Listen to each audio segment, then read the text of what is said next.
Balagan. Nice to see you. I know it's difficult times, as we all know, and I appreciate that we're learning, and not always easy to decide what to do during these days, if routine is correct or not, but here we are. So we the topic that I chose to speak about today is a topic that I feel has become a very, very interesting one during the past few weeks when it comes to a halachic discussion and decision making regarding Chilul Shabbat in a way that I don't remember. I don't remember that many rabbis around me are taking into consideration the morale of the people in a way that they're willing to use it as such an important factor to decide to take that into consideration in the halachic discussion regarding specifically breaking Shabbat. There are other areas I'll talk about maybe, but specifically breaking Shabbat. We all know Pikuach Nefesh, Dochesh Shabbat. We know that a person's life is in danger, situation in danger. The Chai Ben, Lo Shemu Ben, the Gemara says. We all grew up with that. We all know it's one of the most fundamental principles of Judaism. Rav Soloveitchik, in one of his famous Inisha Halacha, has a whole discussion about this, how this is a profound idea. It's not just a small halacha, it's a basic idea. We break Shabbat. When it comes to war, what is the heter to break Shabbat during war? So what would you say? Right. So the truth is that this is a huge discussion in the poskim. Rav Goren years ago made this huge, I would say almost crusade in his halachic discussion to argue that Pikuach Nefesh is not the source for milchama. He wrote about this, and following him, many rabbis accepted his opinion. And what was his opinion? He argued that Pikuach Nefesh is a very specific rule where if in front of me I have a situation when a life is in danger, then I can break Shabbat. However, war is a much larger case in which it's very hard to always argue that what I have to do right now is permitted. You know, forget war. Let's talk about, working in a hospital, right?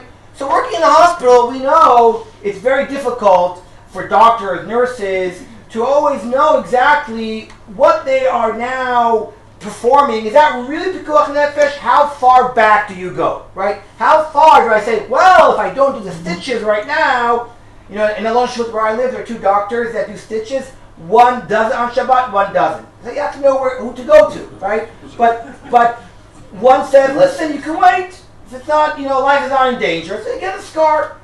Having a scar, unless you're about to get married, it's not Pikuach Nefesh. But so he won't do it on Shabbat. The other guy will do it right away. So it's very. It's an issue for parents, not just doctors. What do you mean? Well, a child gets injured, and you have to make a determination on the spot as to whether or not you. Okay. All right. Sorry, but that could be true. But I'm talking about the doctors right now. From where the doctors are coming from, right? Some doctors are. Meaning, what I'm trying to say is that there are many situations in Pikuach Nefesh that it's not very clear what the situation is, and there also we argue about it sometimes. But aren't there people who speak of Safek? Oh, okay. So here we go. Safek Pikuach Nefesh. We also Michal Shabbos, but here, what's a Safek? Right? How far are we going to go back in a Safek? Right? I mean, you want to say I left the door of my car open on Shabbat. I forgot to lock it. There was a case once in Israel that a kid walked into a car, open car, closed the door on himself, and suffocated, right? So now, should you say that, well, maybe someone walked into my car on Shabbat, do I click the car now? How far do you go? I can bring so many cases what safek means, right? So I'm not going to go to that right now. All I'm trying to say is that in the world of Pikuach Nefesh, the rabbis argue if Shabbat, hutra or tchuya. That's very important. I'm sure people are aware of these concepts. I'll just explain it really briefly. There's a machloket. When we say Pikuach Nefesh overrides Shabbat, there can be two possibilities. One, in the words of the Gemara, hutra, it means that it's such a powerful idea, pikuach nefesh, that we push Shabbat away. It's not Shabbat. Or the other possibility is we say tchuya. What's tchuya? Tchuya means it's still Shabbat, but this melacha is now permitted. That's the famous machloket, by the way, that applies in this idea of hutra tchuya is a model of halachic discussion which applies in Dinei Tumah and other situations where we have a conflict and contradiction between two different ideas. We can have two different models, either hutra or tchuya. Hutra means it's not Shabbat, tchuya is still Shabbat. What would be the nafkamina? What would be the difference if we say hutra or tchuya? So I'll give you a few examples. Anyone can give me examples, by the way, before I start? Hutra or tchuya, what are the nafkaminas? To do it the shinui. The shinui is a classic example. Right now I'm in a situation where I'm allowed to break Shabbat, but no one's gonna. It's not a real pikuach nefesh situation. I'll give you I think I brought this example maybe even here. A few. I don't remember. It happened to me. I remember a good case in the army where I had an argument in the army between my officer, if hutra or tchuya. He was a yeshiva guy, and so was I. And he caught me on Shabbat checking the radio with my elbow. We were in the base. We were about to leave, go on a patrol. And before you go on a patrol, you have to check the radio. No one is shooting at you. No, nothing is dangerous. You're in an army base. You have to check the radio. So you're allowed to check the radio. Oh, so going back to the suffix. Who said suffix? Right. So you say this is a suffix. You understand how many suffix? The radio's probably working. 95% of the radio is working. I just had it an hour ago. I checked it, right? But but let's say I might not even need it, right? I might not need it. I'll go out. Nothing will happen. But if it doesn't work and I need it, so you're allowed to check it, right? You're allowed to check it now on Shabbat. But if I check with my elbow, right? So then I'm breaking Shabbat D'Rabbanan, right? So should I break Shabbat? Is it better to break Shabbat D'Rabbanan with my elbow than pressing it with my hand? So if you say hutra, it doesn't make a difference because it's not Shabbat right now. You're allowed to check the radio. You're allowed to do whatever you want. But if you say tchuya, so tchuya means it's still Shabbat. If you can minimize what you're doing, do D'Rabbanan. Do it with your elbow. So I do it with my elbow, and my officer sees me. He starts yelling at me. I said to him, "What do you want? I'm doing Mishinu." He says, "But Shabbat is hutra." I said, "No, Shabbat is tchuya." And we started arguing, right? I never liked him anyway. But the thing is that it's a very big machloket, a poskim. The hutra is tchuya. The Rambam uses the language tchuya Shabbati itself sekanat nefashot. The Rambam uses the word tchuya, which some people say, you see, the Rambam holds dechuya. That's not true because the Rambam just used that word. He didn't mean the original machloket. Because I'll prove to you that it's not so clear. The Rambam, for example, I'll give you another nafkamina, which we'll go back to the Rambam in a second. What happens if I have right now a non-Jew in front of me and a Jew in front of me? I have a kid who has to go to the hospital. He's not dying. The doctor said, better to take him to the hospital right now to check, maybe you there. I have a non-Jew standing in front of me, and I have a Jew. It makes no difference. He'll get to the hospital the same exact time. Who should I prefer, a Jew or a non-Jew? So again, if it's hutra, it makes no difference. If it's tchuya, get the non-Jew, right? The Rambam says, always take the Jew. What do you want to prove from here? The Rambam holds hutra. And then the Rambam says dechuya. Contradiction? No. It's very easy to say that the Rambam still holds tchuya. Why does the Rambam say use a goy? Use a Jew? Because the Rambam is concerned. What would happen if next week there is no non-Jews in front of me? So there'll be a shmerel that say, "Oh, I remember last week you asked the guy. So now there's no guy. You can't use a Jew." So I don't. So look how many. There's another type of pikuach nefesh, right? If in the future another pikuach nefesh situation comes around. And because I use the goy today, you might use a goy. You might say you can't use a Jew next time. So now use a Jew. If that's really true, then we can't conclude from the Rambam's words whether or not he holds hutra or tchuya. Yeah. A husband accompanying a wife is going to the hospital. Yeah, family. Another nafkamina. Another nafkamina is your wife is going to the hospital to give birth. I say to people, sometimes we talk about pikuach nefesh, it's always bad things. Let's talk about good things. Let's say you have to go for a birth, okay? It's a good thing, pikuach nefesh sometimes. So she says that you get an ambulance, and the ambulance takes your wife. Can you get in the car with her? If you're smart, you do. Now, I'll tell you something fascinating, but it's very interesting. And I'll go back to this today, because this is part of my shir today. Some of you are a little bit older than I am, right? When the women here gave birth, were men allowed into the delivery room? No, no. They weren't allowed, correct? No. They weren't allowed. I'm not talking about halachic issue. They were not allowed. Goyim and not goyim, and no, we're allowed, right? Right? You what? You were allowed? In Washington, what do you oh, okay. Both places I think the default usually until some year men weren't allowed. And then they start saying when they're allowed, and now they're saying you have to be there, right? It's very interesting, okay? So kind of husband go into the ambulance. Now, is it pikuach nefesh? Is it pikuach nefesh when husband go in the ambulance on Shabbat? If the wife wants you there, yes. She also You know what? needs you there. Listen, I have 4 kids. My wife wanted me there, but believe me, if I wasn't there, nothing would have happened. But I know. Oh, so go on, explain. The problem I have is, if I may be, Yeah, go on. most of us here, this is a hashkafa issue. In other words, come Shabbos, if you're going to sit there and go drain like this, certain people who focus on halacha. Most of us, I won't project, most of us were told, by the time you try to figure out what you can do on Shabbos, etc., something might happen to the person, even if it's a toenail. So you learn it's a hashkafic problem. With all due respect, I disagree because I think it depends upon the situation. I think that there is pikuach nefesh, and we're all clever. We're all smart enough to recognize a situation when there's no room to think or debate, and then of course that's what the halacha says.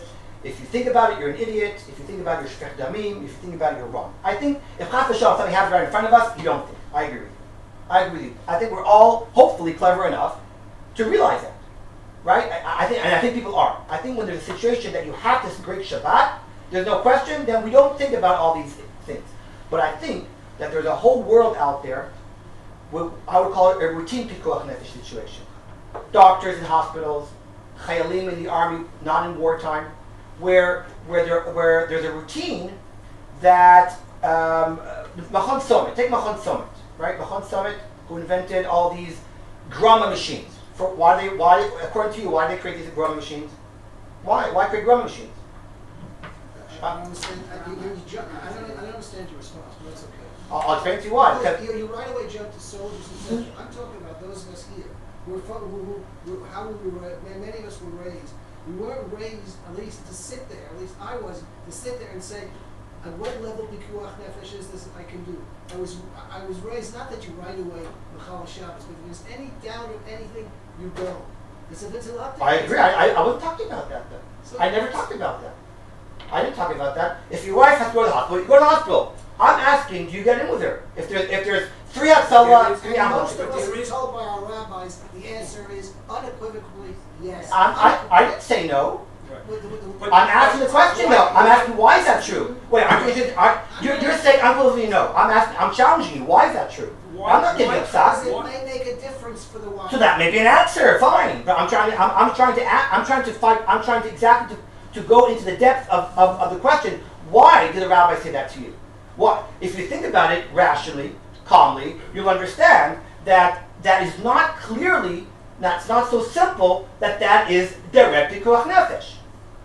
And it's not because we know that if a man is stuck in traffic, can't get to the hospital, his wife will give birth without you, right? We know that it's better, we know it's preferable, but can you really, really honestly tell me that in 99% of the cases, the man being there will make the difference if the baby will come out healthy or not?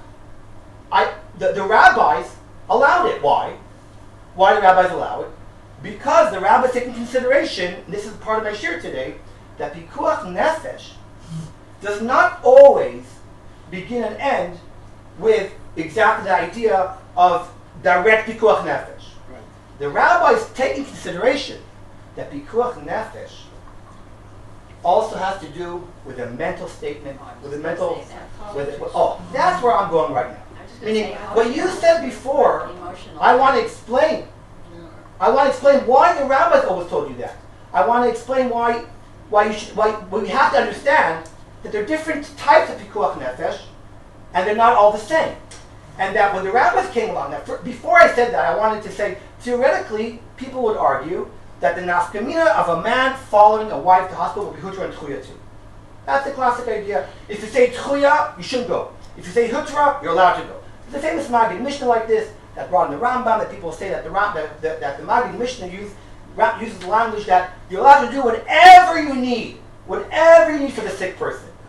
That would really kind of allow almost everything. She said, you don't feel well, put on the same as Reb Chaim, a bris used to think that way. He's very famous. He was very, very machmir about pikuach nefesh. The famous story that he walked into a room and the doctor had light, and he said, "Do you need more light?" And the doctor said, "No." And he said, "No." And he put on the light, more light. They said, "Why? He doesn't need light." He says, "No, I'm machmir pikuach nefesh." I heard that story directly from my therapist. Right. So what I'm trying to say right now is that there is this understanding between hutra and tchuya. There is that understanding, but what we added to now right now is that we can understand that even if we say tchuya, even if we pass in, by the way, we pass in tchuya. I'm just telling you, we pass in tchuya. We pass in that if you're in a situation where calmly nothing will happen, you can break Shabbat midirabanan. You should break Shabbat midirabanan, and I'll get back to that in a second. That's why Machon Summit does what it does. Machon Summit build all these techniques for doctors, for army, that in a routine Michal Shabbos situation, you should break Shabbat D'Rabbanan. That only makes sense if you say Tchuya. And that's why they have these switches that use D'Rabbanan in Haifa, in Rambam Hospital in Haifa. The doctor there, in his ward, he's a Dr. Rowe, I don't know if you know who he is, Professor Rowe, his machlaka, my brother-in-law was in that machlaka he made sure that all the outlets are groma outlets.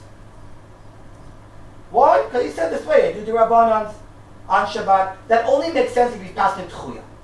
What I'm trying now to add, and I did a little bit earlier than I thought, is that it could be that even if we pass in Tchuya, we will allow a husband and even encourage a husband to go to the birth, because we realize that pikuach nefesh is not just to save the person's life per se in a technical way, but rather that the emotions, that the psychology also is something that we take into consideration. My claim is this, and this I may be wrong. My claim is that due to the past 30, 40, 50 years, where there's so much more awareness of the human spirit and the psychology and the emotions and mental health. Mental health is something, right, but mental health is something that is very new in the world. Yachasit. People, anxiety, depression, these are terms that were not considered so much, I don't know how many years ago, maybe I'm wrong, 40 years ago, 50 years ago. People did not recognize them as much, did not consider them. Today, there is a much more understanding. And I'll try to prove it to you. You can say I'm wrong, I'll try to prove it to you. But I want to bring another case. This is a classic case. It's a wonderful case as a case to talk about. I have a person in front of me that's sick. The doctor says to me, this person must eat meat. And in front of me, I happen to have a cheeseburger. Now, the person's not dying. The doctor says, within the next 2 hours, 3 hours, I want to eat meat. I have a nice, juicy cheeseburger. Ready for him to eat. Is he allowed to eat it? Is he allowed to eat it? It's Shabbos. Can I serve it to him? Wait, whoa, look at you. Suddenly you become like Haredim on me right now. Again, the doctor says he's allowed to eat, he has to eat meat. I have a cheeseburger right in front of me. That's all I have right now in front of me. I can give him the cheeseburger, no question. But allowed or you must? wait. Wait a second. Here, Give now, him now, only if the there's meat. nothing else, you give him the cheeseburger, no Give question. him only the meat. He doesn't need the bread and Take cheese. off the cheese. Okay, I have a pork burger, okay? I have a pork burger. I don't know what that's called. Okay? I have a chazer, piece of chazer, with the apple and everything, okay? And can I give it to him? Yes, I can give it to him. But I also have time to go shecht a chicken and or a cow and put on the barbecue and serve him a nice kosher lemehadrin glatt piece of steak. This is on Shabbos, so you can be It's on Shabbos. On Shabbos. You're going to break other things. I'm asking you. Making the other meat anyway. So I'm sorry. What's your name? What do you say? So Jacques said that theoretically they should depend upon hutra or tchuya. If I say hutra, then what? Then what? Give him the cheeseburger, give him the pork burger. But if I say tchuya, then if I have the choice, I'd rather shech the animal. I'm sorry, afuch. Hutra, I'm sorry. Hutra would mean that it's not Shabbat. So you might as well you're allowed to give him kosher food. Give him kosher food. Break Shabbat. It's not Shabbat. So shech the animal and give him the kosher food. If I say tchuya, I'd rather not break Shabbat, and then I'm left with this pork burger, which is allowed to because pikuach nefesh. That's what it seems to be. However, the Mishnah Berurah points out brilliantly. He says, you break Shabbat. You break Shabbat, you shecht an animal, you cook the food, let's say a food in the freezer, you cook the meat. You cook the meat, you don't give him the pork. Even if I hold tchuya. Why? Mishnah Berurah says, because if a sick man might smell that pork, Yes. he'll be repulsed. Right. A person might, if that person will feel, I don't want to eat treif. If a person will feel repulsed, you don't have to feel repulsed to eat treif. But if a person might feel, I don't want, how can I not eat kosher? So you give him the kosher meat, even if it means breaking Shabbat. Now, here's a fascinating insight going back to what we just said now. We are taking consideration the psychological kind of idea. The guy is sick. You're allowed to give him treif meat. And we're saying break Shabbat, because we're taking consideration, right? From the pikuach nefesh perspective, I solved the problem by giving him the non-kosher meat. But we passed in that you give him the kosher meat, even if it involves breaking Shabbat, because we take in consideration the emotional side, the psychological side of the chola in front of us. What this is telling us, and by the way, and this is telling us, like I said before, that you don't have to necessarily argue that mental issues, I don't mean mental I've got mental, psychological issues that involve sick people do not have to be part of the tchuya hutra argument, but rather they stand by themselves as reasons to take in consideration when we have to break Shabbat. Now, my argument right now to you is that in the literature that I'm aware of regarding war, we'll get there in a second, my feeling is that these past 4 or 5 weeks, the situation of the war that we're in right now I've heard some opinions of rabbis, friends of mine, colleagues of mine, that are giving out psaks that I really believe that 5 weeks ago would never give. And I'll explain why I think they've changed their mind or they're being more lenient. That's introduction about pikuach nefesh. I didn't touch the story sheet yet. Don't worry, we'll get there in a second. I'd like to tell you one thing. Yeah. Doctor takes a patient from the hospital's emergency. Yeah. The halachas now is the doctor can drive home. Correct. That's a different thing. But you're right. Yeah. It's connected. It's connected. I agree with you. It's connected. That's more of a consideration. And if we don't allow him to go home, next time he won't know what to do. Exactly. Right, exactly. That's Right? what It happens. such So- common sense. Yeah, but that's not psychology. Yeah, you're right. But that's more. I don't know if I would call that mental issue so much. But that's just a real concern. It's practical. It's a practical concern. Thank you. It's more of a practical concern. Yes. Sick person on Yom Kippur says, I'm not going to survive unless I eat. Take into consideration that person. He might go completely Bulmus. mad. Yes, the Mishnah, Yeah. right? Person in the right. I know people Um, who have to eat on Yom That was the introduction to Pikuach Nefesh. Now let's talk about war. What I asked all of you, what is the heter to break Shabbat on war, and you all said Pikuach Nefesh. So again, Rav Goren said, I have a problem with that. Why? Because war, we still go back to during Tchuya. The Torah says, and if you look in your source sheet, in very parent For soldiers or for population? for soldiers. This is a very big topic. I'll just explain to you. We always think, I know it sounds we always think that war is Pikuach Nefesh. It's not true. I'll prove it to you. Mechemet Reshut. What's Mechemet Reshut? Mechemet Reshut is the Torah recognizes that we can go out to war, even if we don't have to go out to war. We decide to go out to war for financial reasons. So we can attack any day of the week. Can we attack on Shabbat? I'm actually writing an article about this right now as we speak. The first story, according to Chazal, that we fought on Shabbat was, anyone know? Historically? The first war on Shabbat. Hanukkah is a very big problem. Yeah, Why? Because in Sefer Maccabim it says they would not fight on Shabbat. exactly. It So is they a all very, got killed. and it got killed. Right, it's a very, very difficult story. According to Chazal, the Yerushalmi says that Kibush Yericho was done on Shabbat. Now it makes sense. Why? It was 7 days. So in those 7 days, usually you have a Shabbat in 7 days, but Chazal said the Yom HaShvi that they went around and they fell down, that was Shabbat. So this became a very important source to teach us that perhaps you're allowed to break Shabbat. But the problem with it, why? They didn't have to go on Shabbat. No, they didn't have to start on Shabbat. They didn't have to start, and they could have taken the day off. They could have rested on Shabbat and Sunday and continued the war. And yet they went on Shabbat. So I know we always think, unfortunately, we think of war, I mean, I'm not unfortunately, I don't know, we think of war, when we say the word war, we always associate it with Ezrat Yisrael Miyat Tzad.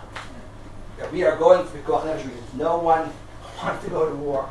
No one likes war. No one, we unfortunately, war for us is always a situation. But hypothetically, theoretically, the Torah recognizes war that is not the same kind of law. And yet, we're allowed to break Shabbat. So, the Yerushalmi points this out on the Pasuk. In very Perakaf Pasukaf, רק עץ אשר תדע כי לא עץ מאכל ואותו תשחית וחרעת ובנית המצור על העיר אשר הוא עושה עמך מלחמה. עד רידתה. This pasuk is taken from the psukim in the Torah that teach us that when you build a siege on a city, sound familiar? When you build a siege around a city, you're not allowed to destroy all the trees around it, or for that matter, anything that is not for the purpose of the war. This is the famous Baal Tashchit. This is the source of Baal Tashchit. In order to destroy things, in order to root things. And the idea is that sometimes when you're already like blowing things up and killing and whatever, so you lose it. You go all the way. The Torah says no. Even in war, you have to do what you have to do and not more. The Torah recognizes even in wartime there are rules, there are ethics, there's right and wrong. Even during war, the Torah is teaching us here. And the Torah says, when you do this, Asher Wosin Chama Ad Ridita. What's Ad Ridita mean? The Pshat Ad Ridita. So in English, I found the translation, it's not mine, until it's submission. You fight till they come up with a white flag. Mamash, till the end. So the Yerushalmi learned from this pasuk, and this pasuk that I brought you is Mechemet Yericho. The Gemara learns here, you don't start a war before Shabbat within the 3 days. Meaning, if I have to go out to war, you start Sunday, Monday, Tuesday, Wednesday. You don't start Sunday, Monday, Tuesday. You don't start a war on Wednesdays, close to Shabbos. It's like the same way you don't fly maybe before Shabbos. Okay. The Gemara says, that's an optional war. Aval v'mechemet mitzvah or chovah. It says given right now, afilu Shabbat, kadiricho. And the Gemara goes on and says, Viktiv. Not only do we learn from the story of Yericho, but we also learn from this pasuk, ad rideta, Chazal say, afilu Shabbat. Until its submission, even on Shabbat. So all the posts of Rav Goren and many others say, why is there a need to say, why does the Gemara say that from this pasuk we learn that you're allowed to fight on Shabbat? The Gemara can say what? Pikuach nefesh. Pikuach nefesh. The answer is that there's a special halacha that you're allowed, that fighting on Shabbat is permitted. Says Rav Gord, if I would just learn from Pikuach Nefesh, I might go in to Tchuya and Hutra question. And then, in wartime even, I might argue sometimes Tchuya Hutra. As Vidita, says Rav Goren, means it's an open situation. Hutra legamre. In war, we don't take in consideration, and Shabbat. It's war. It's not Shabbat. This was Rav Goren's famous chiddush, by the way. It's hard to explain, I think, what a profound kind of idea this is that creates big differences in the way the Israeli army works, in the way the religious people work for sure, and think about war. It's only things related to war.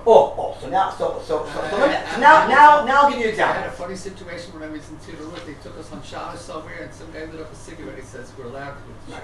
So that's a bit ridiculous, right? That's a bit ridiculous, or not, or not, No. or not. Okay. Could So you here, repeat that?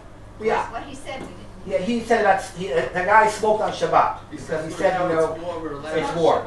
Listen, a friend of mine told me, I don't want to get anyone, I don't know if there are any doctors, I don't want to get offended, but I have a friend who's my colleague of mine is a rabbi in camp. I'm a rabbi in camp in Camp Stone in the summer. I have a colleague who's a rabbi in Camp Moshava in Ayo, and he told me once that there was a doctor in camp that Friday morning said he has to go to the city to buy some medicine for a kid that was sick. Fine.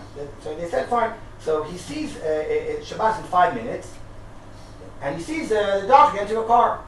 He said, "Where are you going?" He said, "I'm going to get the medicine." He said, "But you told me at 8 o'clock in the morning you had to get the medicine." He says, "So, I'm a doctor, right? I have a car, open." No. So that, of course, I'm saying that's a very extreme case, right? How far do you take it? I agree with you. Like, what does that mean? It's not Shabbat completely? What does that really mean? I agree that that's not so simple, but I want to talk about a few examples. Okay, so we'll understand what we're talking about. I'll give you an example that came up now. A friend of mine just told me his son, this is happening now everywhere, guys are getting out for 12 hours, 15 hours. My son-in-law just called me 2 days ago, said they told him he can come out Shabbat morning. He can get out Shabbat morning until Sunday morning. Is he allowed to drive on Shabbat? So I'll get to that question in a second.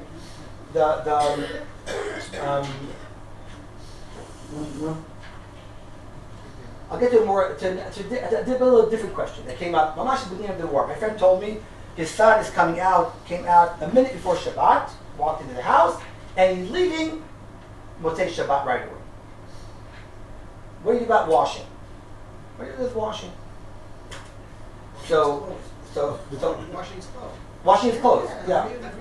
Oh, wait. So I got whatever we say. I want to explain why. I want to explain. No, it's important to understand why. That's what I'm doing this year, right? What? So Rav Aviad Yosef has a famous tshuva about it. Rav Aviad Yosef has a tshuva in which he discusses the same scenario. A chayal comes home from the army. He has to leave Motzei Shabbat. Can you put on the washing machine a minute before Shabbat and so this is the famous Machloket Shemai Beit Hillel, Shulchan Aruch and Ramah. I'm not going to give you a share about this right now. Shulchan Aruch is much more lenient. The Ramah says if something makes a noise, then it's a problem. Which, by the way, goes into the question of using a dishwasher on Shabbat, which I do in my house. Don't worry, but I'm not going to go. It's not my discussion right now. And Rabbi Aviad says it's mutter. You're allowed to turn on a machine before Shabbat to go on Shabbat. But the question is, And hang up the laundry. oh, he doesn't talk about hanging up the laundry. Yeah, He doesn't mention. Now, are you allowed to hang up laundry on Shabbat? So this is a famous discussion by itself. Forget war, okay? Forget chayal. It's a great question. Can you, if you have wet clothes on the line before Shabbat, and during Shabbat they dry, are they muktzah or not? Again, I'm not giving you a share about this right now, but it's a very good question. Are they muktzah or not muktzah? It could be depending upon how wet they are, if they're dripping wet, or are they, if you put on a spin today that goes really, really quickly, so they come out almost dry. So we discussed this. This is what drives me crazy. Yeah. What about the principle, never mind, mutra, common sense? Well, yeah. Look, if we just use common sense, I agree that we use common sense, but the common sense has to work within a framework, right? Because then we can say everything is mutter, right? So we don't have to give a shear. Meaning, I agree with you that common sense is a very important factor, but we have to explain in what model does it work? Where does it come in, right? So we were discussing this, a few of us, and one of my colleagues said, just put on the dryer. That's it, put on the dryer. Now I'm telling you, 5 weeks ago he would never say that. I'm telling you that. He would say, the clothes are not really dry, then you can put them on a, they'll dry over Shabbat. And, by the way, they will. Now, Unless you raise. yes. Yeah. Listen, 5 weeks ago, I'm telling you, I have no doubt, he would say, listen, it's a sunny day. It is. We've had sunny days for the past 4 months. If you take out the laundry, well, I live in a lunch room. If you take out the laundry on 7 o'clock at night, 8 o'clock at night, right now, on a Friday night, and you put them on a dryer, by Motzei Shabbat, they'll be dry. I'm telling you that. Unless you raise. Yeah, I'm talking about right now, this month. I'm talking specifically about this month. Right? And he said, what are you debating? Just put it dry. I want to bring a few other examples and I'll explain to you where this is coming from, okay? Rav Rimon, was the rabbi of our shul, was talking. We were talking together about something, and he said to me, he showed me a text. He showed me the text. He said, a chayal 2 weeks ago was Meguyas, and he has a son. Son was born. By the way, I'm not comparing this at all. But when I was in the army in 2002, in Chomat Magen, my wife was 9 months pregnant, and I was convinced I'm going to miss my son's bris, because there was a guy next to me in Shechem that didn't let him out for his son's bris, and he missed it. And my wife was plotting anyway. She was giving birth any second, and it was a boy. And we were joking that my mifaked said, "Don't worry, we're in the tank." He said, "Nothing. We'll go." He said, "We'll take the tank." To the bris. I was really worried. I was really upset about it. And at the end, they let me out. The war was over. We were the last tank to leave Shechem at like 5 a.m. We were in Kever Yosef, Mamash in Kever Yosef, for a few days. And 5 a.m. Officially the war was over. We drove out of Shechem. We forgot someone there. We had to drive back together. We forgot it. There were these Breslovers. Mamash, don't ask. I connect. Since then, whatever. These guys, they're crazy. We forgot them there. So we just did a U-turn. I remember I took today because I suddenly said to my mifaked, wasn't there a guy there that in the middle of the night that ran into Davin at the kever? And he said, yeah, you're right, we should go. So he said to the mifaked, do a U-turn. He said to the Nahab, do a U-turn. So the driver, the joke said, it actually says no U-turn here. He says, take it with you. So we took down the sign.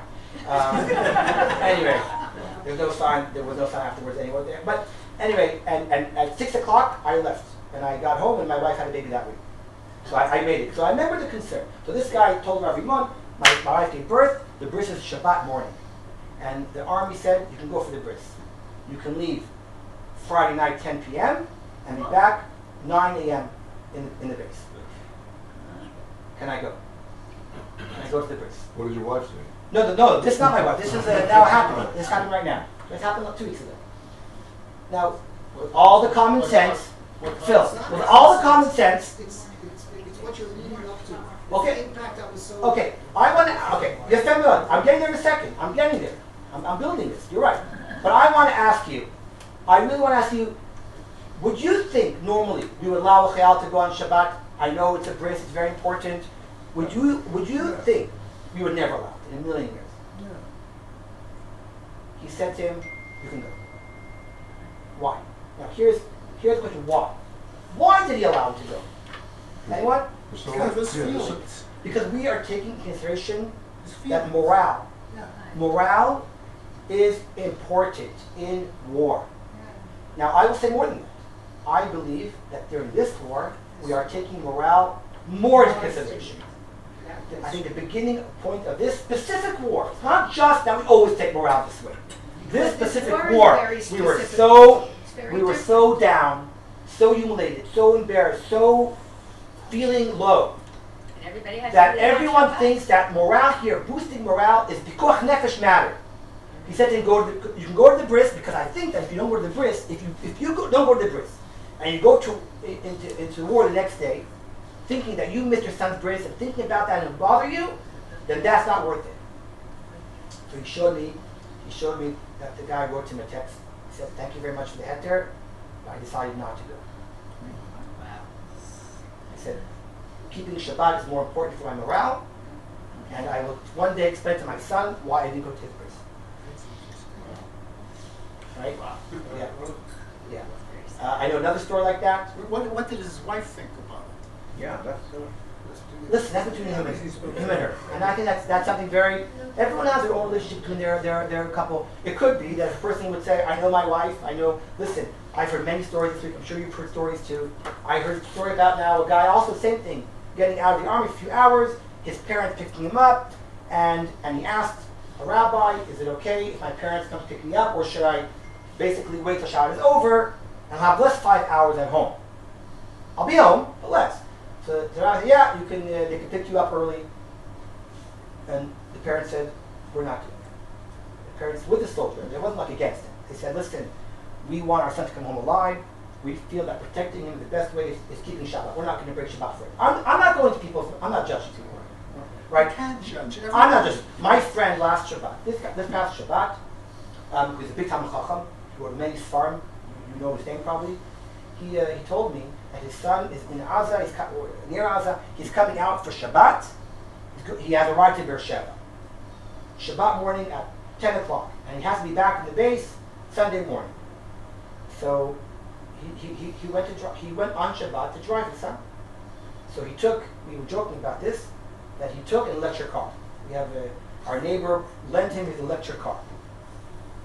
So here's going back to what we said before. Going back, I think that's 100% correct to do that. Electric car is the Rabbanim. Now, you can say to me, whoa, push it aside, who cares, not Shabbat. You all understand that if I have an electric car in front of me, right, and it's only the Rabbanim, then using a regular car, especially if I'm not paying for it, because it's my friend's car, I'd rather take the electric car. I said to him that he has to open a gemach called Vahi Bin Soah. This will be his electric car giving it out to people that have to go on Shabbat. But listen, I'm not judging.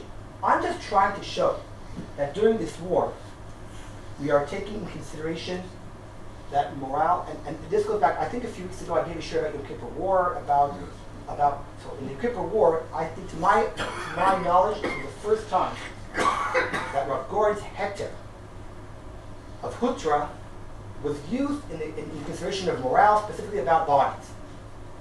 That the rabbis during the Yom Kippur War did something that at the time, again, we sitting here can say, yeah, that's clear to us, but understand that 50 years ago, in the Yom Kippur War, when the rabbis gave the hectare, it was a shock in the rabbinical community, in the religious community, that rabbis permitted to break Shabbat to go and collect bodies.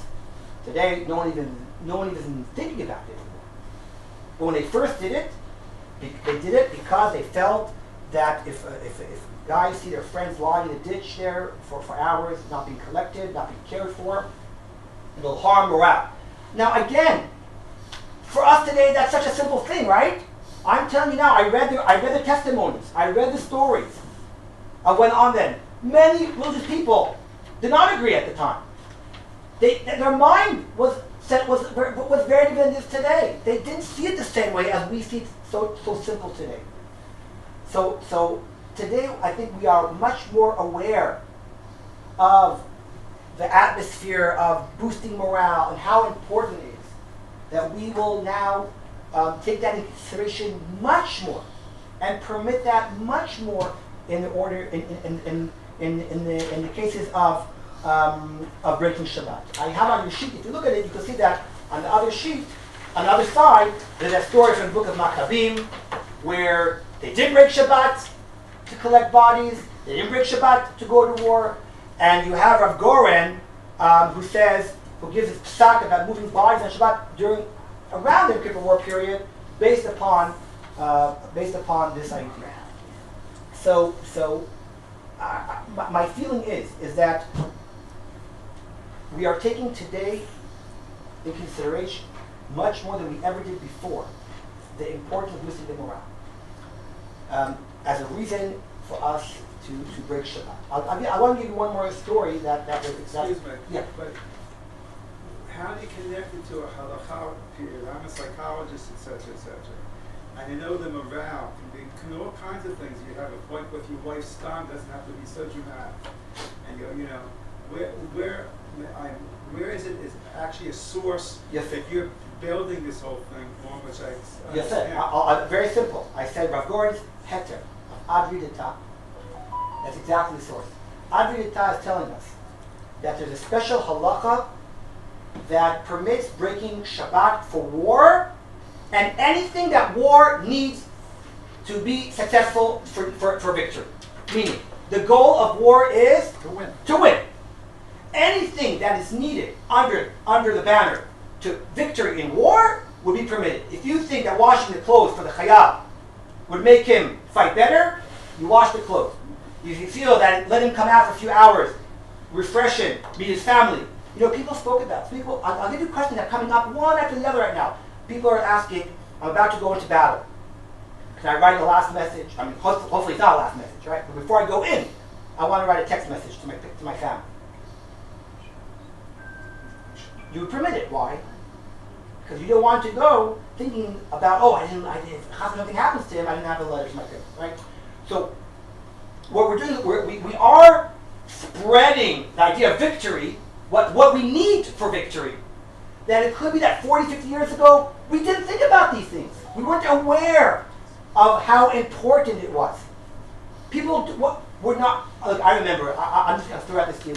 I'm not comparing again. When I went in 2002 to Chabad Magen, it was Chol Hamoed, Pesach. Remember?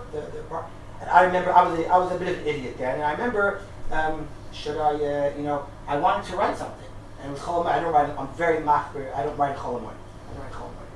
And I was debating: should I write something to my family, a letter on Chol Hamoed? I won't tell you what I did, but I'm just saying these are things that I actually think that as time goes by, especially now, we are much more aware how important these things are to boost the morale. And I feel it with my colleagues, with my rabbis, that are taking this seriously into consideration more than they ever did before. They are sensitive to what soldiers need to boost the morale. You know, I'll prove it to you that it's not that today is new and it used to be not. My Rebbe in Yeshiva, Rabbi Aviad, you've heard of him? Rabbi Aviad, big time chacham. He has a story that I think I told you the story once before. He has a story that during the Lebanon War, the first Lebanon War, Shlomo Galil, they were stationed somewhere in the middle of Lebanon with their tanks and suddenly a truck comes up and says, here are some fresh uniforms. And Rav being the yeshiva guy that he was, said, Ma'aseh Shabbos, no one touch him, right? This guy broke Shabbat to bring us the uniform. We can fight without changing our uniform. Why is that Mechil Shabbos? And then apparently he said that after the war he went for Shlomo Zalman, Auerbach, and he told him the story to show him, you see, and he said to him something like, you have blood on your hands, something like that, right? Right? Because you should have taken into consideration how important it is for the soldier to change his uniform, to feel like a mensch, and that will boost his kind of, his power. But it just goes back to very simple questions. Are you allowed to Mechal Shabbos? This happens in the army all the time. To deliver hot soup to the posts. Now, if it's not war, it's regular shira, right? What heter is there exactly? I'm not saying yes or no right now. I'm just saying it's not so simple. I don't care if the answer is yes. It's not so simple to go and to give the guy, if it's freezing, you're in the Hermon, and it's like whatever, and it's like 0. Yes, the Chal Shabbos gives the guy a hot cup of soup. You're right. But if it's like, Shira, it's quiet night, is that really a reason to break Shabbat, to give him a cup of tea in the middle of the night? I'm not sure. Now, probably yes. Rav Goren has a story. Rav Goren has a story in the 70s that, and Rav Shlomo Zalman Auerbach, I was very surprised to see, quoted Rav Goren, which I didn't realize he did that, that during the Milchamot HaHatashah, between 67 and the Yom Kippur War, there was a story that the Rabbanut HaRashit of the army was called to go kasher the kitchens by the Suez Canal. And they said, we're not going. It's dangerous. They're bombing these places. It's mamash pikuach nefesh. And they said, in Rav Goren, we checked it out. There's no one there that's from in that mutzav. These guys are eating chametz anywhere. They don't care. And Rav Goren said, you go. He said, why? He said, because we want to show them that we care for them. Right? Now, again, these are, today maybe we say this is common sense, we say this is normal, this is right. I want to explain why I don't think that is true, that this was always the situation. What we may take today as something given and simple to all of us, I think took time to develop and to understand and to realize the importance of morale within fighting units. And I think that there's a lot of positive yachas to this in Israeli rabbis today. I'm sorry, yes? Yes, question. You keep talking about the rabbis. Now, does this include Haredi rabbis who are being accepted? I don't know. I don't know because I don't work with them, so I don't know. I have no idea what they think. I'm talking about in our community. That's all I know. I just don't know. But it's a curiosity. Yeah, it's something that we should know. But I don't. Yeah. Okay. In your example of non-war, non-war situation, does the Rabbanut Harashit in the army make psak on that, or is it left up to every unit commander? It's a good question. I don't know. I can, the guy that's in charge of this, he lives in Lon Shavot, Udi Schwartz. He's the head of psak halacha of the chief rabbinate of the army, the Israeli army. Yeah. I can ask him if I see him. Very busy now. It is. Rav Avidan. Rav Avidan. You know what Rav Avidan was? Rav Avidan was Rosh Hashalabim. He was also the Sgan Rav Harashi Litzal in the 80s. And he has a tshuva about this. And he says that, based upon what we just spoke about now, that it would be permitted.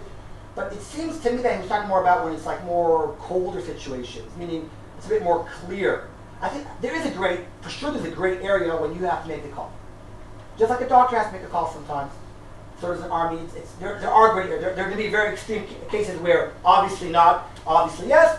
I think that there are great areas where mefakdim have to decide at the time, and that's why, by the way, that the more mefakdim people say it's true. It's very interesting. People say that rabbis that never went to the army are usually more makeup in the army than rabbis in the army. Because rabbis in the army know the reality. So they can say, that's not pikuach nefesh, we can live with it. Rabbis, on paper, pikuach nefesh, they're afraid, they'll say, and I think it's true, by the way. I think it's true, I've seen it. So I think that you have to know the system a little bit, understand the circumstances to make a decision. There are some gray areas for sure. Yes, so. I think the issue is broader. Yes. The issue is hefkerut, that we have a uniform religion with laws and rules. And the question is, we want those rules because we want unity. We don't want things running all over the place. So it's more than common sense. I don't want to be stuck with that. Yeah. We want things we can live with, and we want it so that people feel they're doing the right thing. Okay. So listen, the story of the Maccabim, where they didn't fight on Shabbos and they all got killed, the rabbis then said, you know what, we can fight on Shabbos. Okay, so I'll say something about the Maccabim. That is a very, Rav Goren has his opinion. Rav Neria, famous Rav Neria, wrote a book. I actually have it, it's in my car. Rav Neria wrote a booklet. It was printed in the 50s. You can't buy it since my grandfather had it, so I have it in my library. He wrote an attack against Rav Goren about this. He attacked Rav Goren, because Rav Goren, as if suggested that you see that there's a hierarchy in religion, Rav Neria said that can't be, and he tries to explain it differently. There's a lot of stuff written about that Maccabim story. So Rabbi Aviad recently wrote a whole thing about this, tried to explain it whether or not, because by the way, because on the side, take this totally out of this discussion, it would seem that there's there's a change in Judaism, right? Right? Something changed from yes to no. This is a very sensitive topic, like we know, for the Orthodox community. Yeah. Very sensitive. So this touches upon that, regardless to our discussion right now about Pikuach Nefesh. It's a fascinating kind of discussion outside of our discussion about what was a Masorah then. Do they have a Masorah? Does the Masorah change? Right? I'm saying these are more interesting questions by themselves, regardless to our discussion about Pikuach Nefesh. Difference between using the word change and the word develop. Okay, could be, or reform. Yeah. No. Is not only how it started, but also from the very beginning, the leadership of the army, military says it could be months in terms of the war. Right? I don't think you heard that in previous engagements. So in that sense, you sort of have to prepare for morale because this is going to come back over and over. Right. I'll just end with one last thing. During the Yom Kippur War, a question came up in the beginning of the war. That the question was, and what's so terrible and tragic is that everyone's talking about the Yom Kippur War, and this war happened the same day. Yeah. We were both surprised in both situations. Our intelligence failed. We even have that. We've had Kavod Blima and Tkifa. There are so many parallels. Unfortunately, one of the parallels is also the bodies and identifying the bodies. During the Yom Kippur War, there were questions about whether or not. Let's understand something very simple. The people that are dealing with bodies then and today are all from people. They're all from people. I mean, when I say all, I don't know enough, but Rabbanut HaRashit then and today are from people. And from people, we have a protocol of how things are done. And they suddenly realize that if they bury people without identifying exactly, we might have agunot problems.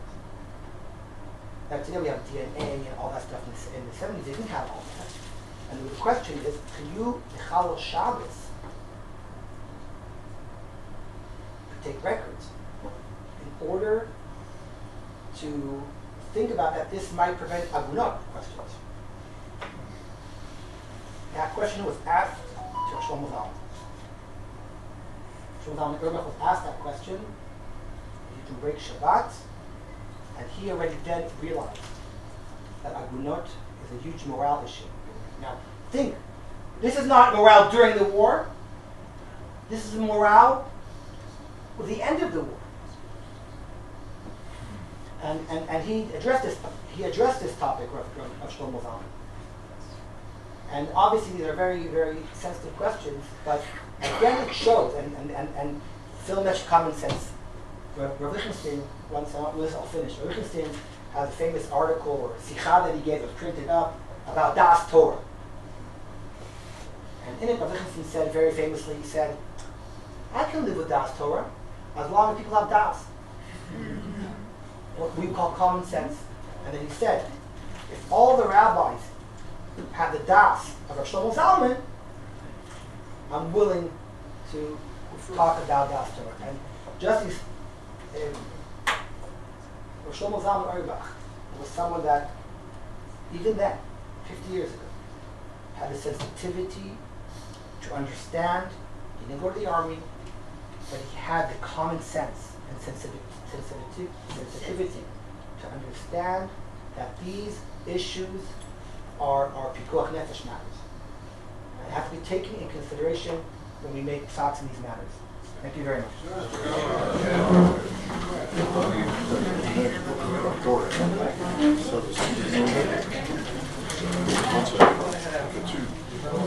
Soldiers, had to get to the yeshiva.